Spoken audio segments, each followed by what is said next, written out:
Oi, you anggap I si expect kau sekarang I yang pergi. Sekarang you yang langgar I tau. You yang langgar I. You I langgar you. You sekarang. Kalau I langgar you, I langgar belakang oh. Sekarang ni flag kereta you yang depan. Sebab you tak bagi signal. Apa I tak bagi? You tak bagi signal. Belok punya lah. Tak ada. Jalan tu dua lane, straight dan kiri.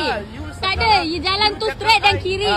You jangan bagi alasan dengan I tak bodoh, I tak buta tau. You yang memang tak bagi signal. Oh, ini uncle oh. Ini moy ah. Oh yo, betul-betul. Okay, ni kereta dia ah.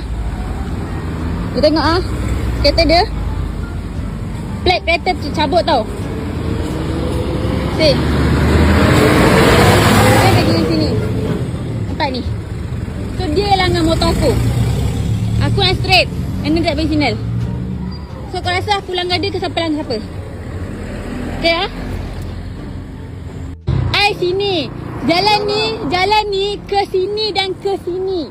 Straight dan sini ke kiri. Uncle pergi kiri. I nak tukar terus. Uncle tak ada bagi signal.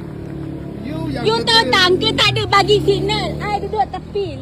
Ya Allah, peningnya.